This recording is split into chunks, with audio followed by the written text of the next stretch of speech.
Studju li sar fl-aħħar xhur sab li kwart tat-tfal Maltin irċivew messaġġi fuq l-internet b'kontenut sesswali waqt li terz ikunu diġà raw stampi ta' natura sesswali online sal-età ta' 16-il sena.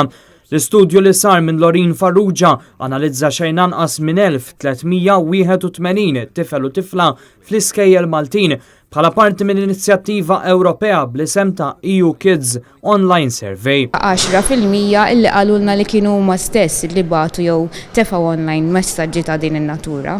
Dan apparti li kważi 40% ddikjaraw li ltaqgħu ma' xi ħaġa li dejqithom waqt li kienu online. 16% ammettew li jużaw l-internet b'mod ħażin billi weġġaw jew trattaw ħażin lil ħaddieħor waqt li 7.7% stqarrew li kien hemm minsab fejn kienu billi segwilhom il-mobile jew xi mezz ieħor ta' komunikazzjoni. Ir-riżultat tal-istudju bil-kollaborazzjoni tal-professur Marjan Lawri u l-inizjattiva lokali Smart Online issa mistennija jkunu analizzati u mqabbla wkoll ma' studji oħra. Dan kif studji simili saru fi 28 pajjiż Ewropew ieħor.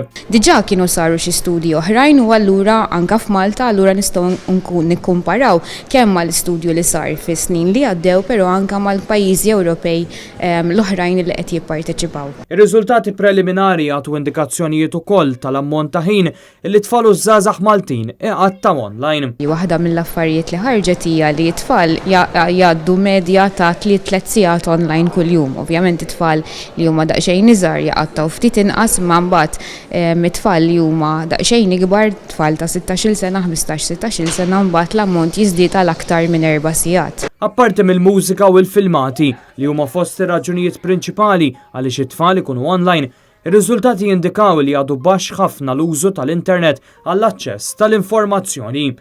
Isaac Sammut mill-proġett Smart Online jiddikjara li dan l-istudju se jagħti daqqatit biex titqajjem kuxjenza fuq l-użu responsabbli u sigur tat-teknoloġija. Aħna rridu nħeġġu t-tfal li jużaw it-teknoloġija, però jkunu wkoll konxi tar-riski li hemm barra. Aħna permezz tal-istudju ħajkollna stampa ċara tas-sitwazzjoni li hawn Malta u fuqhom ħanibnu azzjonijiet li nkunu nistgħu nindirizzaw dawn il-fatti li qed naraw mill-istudju. L-istudju mistenni jgħin ukoll il-Kummissarju tat-Tfal u anke lill-Pulizija biex huma wkoll jadattaw il-ħidma tagħhom fuq ir-realtajiet tal-ġurnata tal-lum.